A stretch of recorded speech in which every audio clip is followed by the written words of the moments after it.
Good evening. We're back again tonight on the Lore Master channel with another episode of Arlo in Tokyo Ghoul.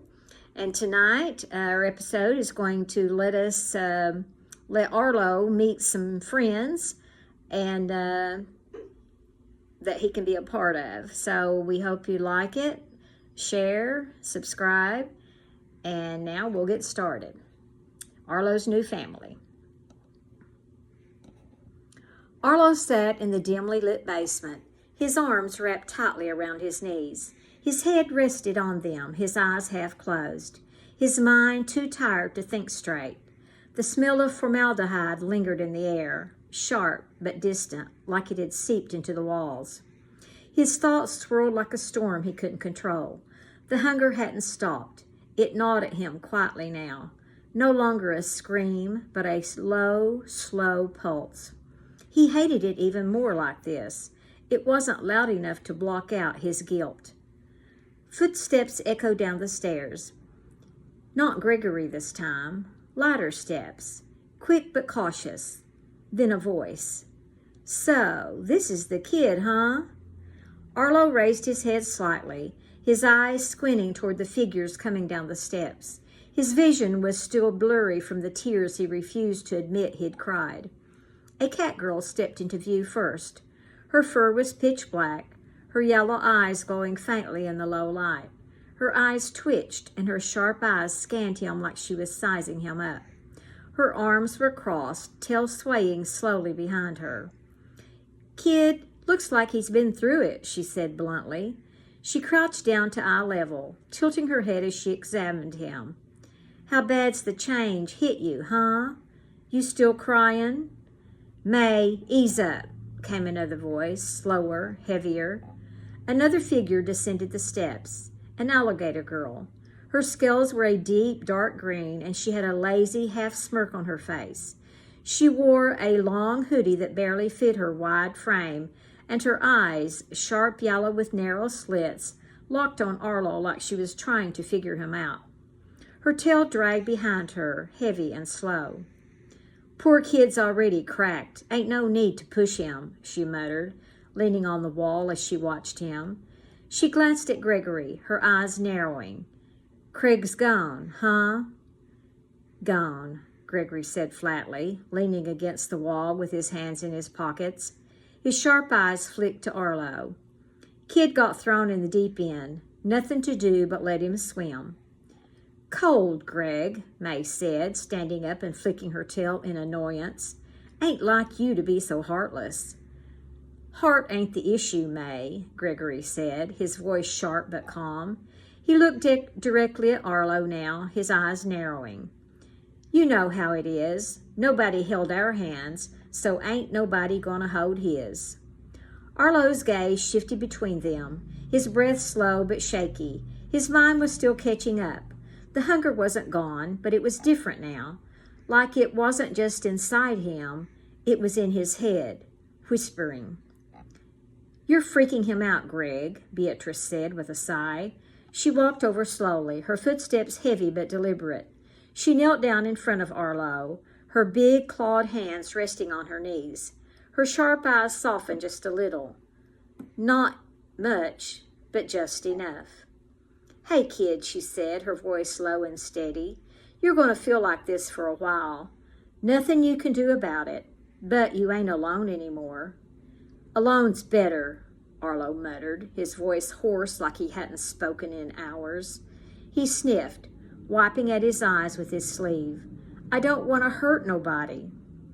"Pfft, too late for that, Champ," May said, hopping up onto a nearby table, swinging her legs lazily. "Everybody hurts somebody. Ain't no saints in this life, buddy." "You can say it nicer, May," Beatrice shot back, rolling her eyes.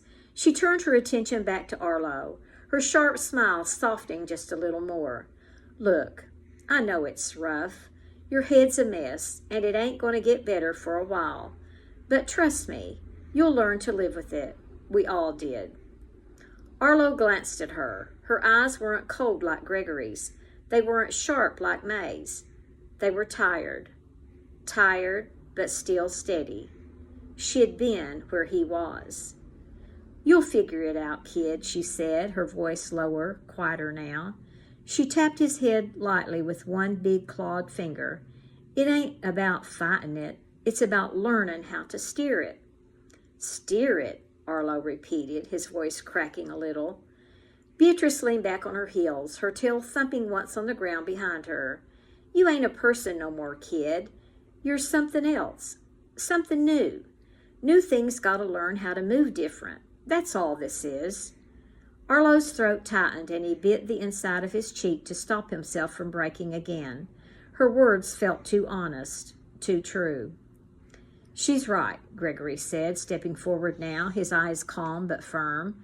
"The faster you stop thinking like prey, the faster you figure it out. Prey cries, prey runs. You ain't prey no more, kid, so stop acting like it." "Not helping, Greg," Beatrice snapped, baring her teeth slightly. "The kid's barely holding it together, and you're talking to him like he's supposed to have it all figured out. It's been, what, a week? Less?" 3 days, Gregory corrected. Beatrice's eyes narrowed. 3 days? And you're already pulling that get-it-together talk? You're an idiot, Greg. "He ain't got time to be weak, Bee," Gregory shot back, his tone sharp but not angry. "You know that. I know that. May knows that. And deep down, he knows it too. The world ain't kind to us." The room got quiet. The only sound was the faint hum of an old light bulb flickering overhead. Beatrice didn't argue this time. She let out a slow breath, shaking her head. "Still too harsh, man," she muttered, glancing at Arlo. "We ain't your family, kid," May said, her grin sharp but not unkind. She flicked her tail, her eyes watching him closely. "But you're stuck with us now. Congrats. You're part of the trash heap." "Trash heap?" Arlo muttered, his brow furrowed in confusion. Beatrice snorted, her grin toothy but real. "It means we ain't much, but we're what you got." "You're a stray now, kid," Gregory added, his eyes narrowing, "and strays stick together." Beatrice stood up slowly, brushing off her hoodie. Her eyes softened again. She reached down suddenly, wrapping her arms around Arlo in a strong, tight hug. Arlo stiffened, unsure of what to do. Her grip was solid, her claws careful not to dig in. She didn't say anything for a moment, just held him there, letting him feel it. "I know you can't go back," she whispered, her voice low but steady, "but that don't mean you're alone, all right? You got us now." For a second, he didn't move, didn't breathe. Then slowly he raised his arms and hugged her back. His breath hitched, sharp and painful, and he felt his chest shake once, twice. He didn't know he needed it until right then. "Don't expect this every day, kid," Beatrice muttered, patting his back with one heavy hand. "Hugs cost extra." "More like you're just bad at them," May teased, hopping off the table. "So that again, and I'll hug you next, May."